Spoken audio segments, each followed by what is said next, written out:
2-3 दिन पहले हमने कुछ प्रमेयों को लिखा था, जिसमें कौशी की प्रथम प्रमेय थी, द्वितीय प्रमेय थी, सिजारो प्रमेय थी, अनुपात परीक्षण था। तो हम कौशी की प्रथम तथा द्वितीय प्रमेय के कथन के अलावा उनके प्रूफ को भी देख चुके हैं, और अब हम आज सिजारो प्रमेय इसके प्रूफ को देखने जा रहे हैं। इसके बाद हम अनुपात परीक्षण को सिद्ध करेंगे और फिर इन चारों प्रमेयों पर आधारित कुछ प्रश्नों को करेंगे और फिर अनुक्रम को आगे बढ़ाएंगे। तो ये जो प्रमेय है इसका कथन क्या है, इसको देख लेते हैं। हम रियल सीक्वेंसेस की बात कर रहे हैं, इससे सारी चीजें रियल नंबर्स हैं। तो दो हमारे पास सीक्वेंस है an और bn, और ये दिया है कि दोनों कन्वर्ज करती हैं, तो एक a को और एक b को। तो जब हम ऐसा कहते हैं तो ये अंडरस्टूड है कि a और b रियल नंबर हैं, अर्थात वो इन्फिनिटी या माइनस इन्फिनिटी नहीं है। अब एक नई सीक्वेंस हमने बनाई और इस सीक्वेंस को हमें दिखाना है ab को कन्वर्ज करती है। तो जैसे मैं n को अगर मान लो 4 ले लूं तो ये कैसे लिखा जाएगा चौथा टर्म इसका, तो देखिए जरा उसको समझिए।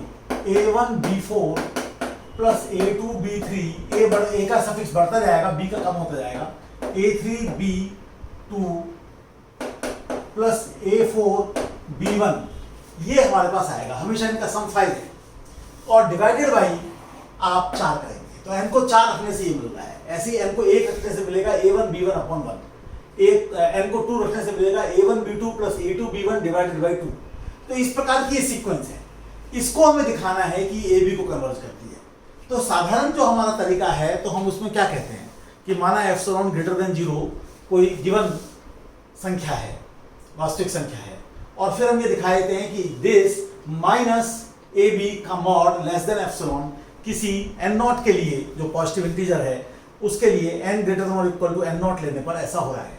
लेकिन यहाँ पर जब आप इस तरीके को अपनाएंगे तो आप देखेंगे कि काम फंस जाता है। तो इसलिए यहाँ पर थोड़ा सा हमें एक बात हमें याद रखनी पड़ेगी और उस खास तरीके को हमें अपनाना पड़ेगा।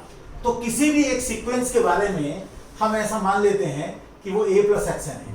अब चूंकि ये सीक्वेंस कैपिटल A को जा रही है तो xn जो है 0 को जाएगी।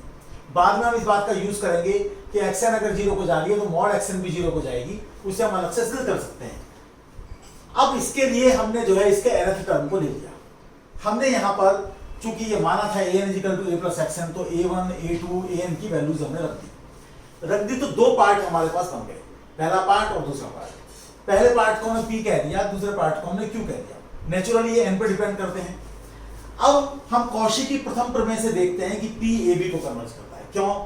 a को तो आप अलग रखिए, b1 plus b2 plus bn divided by n, ये किसको कन्वर्ज करेगा?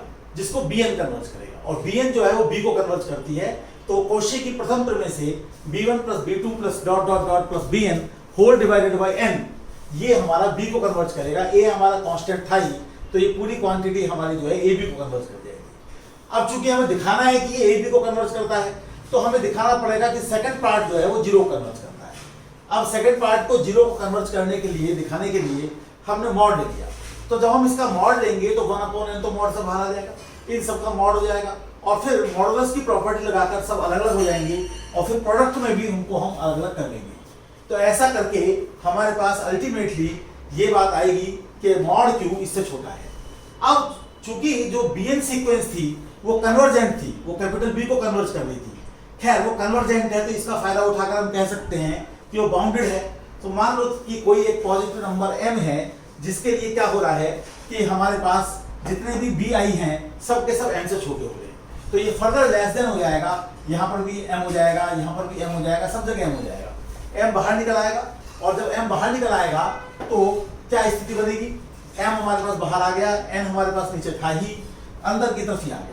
फिर से हम जो है एक बार जो कौशी की प्रथम प्रमेय है उसको लगाते हैं। चूंकि xn 0 को अप्रोच कर रहा है तो मॉड xn भी 0 को अप्रोच करेगा। ये एक रिजल्ट है, आप इसे बाद में प्रूव कर सकते हैं जब हम कंटिन्यूअस फंक्शंस की बात करेंगे। तो यहाँ पर m अपॉन n और मॉड की वैल्यूज ये हैं। तो इस पार्ट में हम जो है फिर से एक बार कौशी प्रमेय लगा देते हैं। चूंकि मॉड xn 0 को अप्रोच कर रहा है तो कौशी की प्रथम प्रमेय से ये भी 0 को अप्रोच करेगा, तो m इंटू 0 0 हो जाएगा। तो यहाँ पर हम लौट आते हैं, ये अप्रोच कर रहा है ab को और ये अप्रोच कर रहा है 0 को, इसलिए जो इसका nth टर्म है वो अप्रोच करेगा ab को, और ये सिद्ध हो गया। यही हमें सिद्ध करना था। तो आप इसको देखिए और ये समझने का प्रयास ज़रूर करिए कि अगर हम साधारण तरीका अपनाएंगे कि f7 ग्रेटर देन 0 लेकर चलें तो आप देखेंगे किस प्रकार की परेशानी हमारे सामने आती है। इसलिए थोड़ा सा हमें दिखावे का तरीका प्रयोग करना पड़ा है। ये थोड़ा यहाँ पर विशेष बात है जो कि और प्रमेयों में नहीं हो रही थी। धन्यवाद।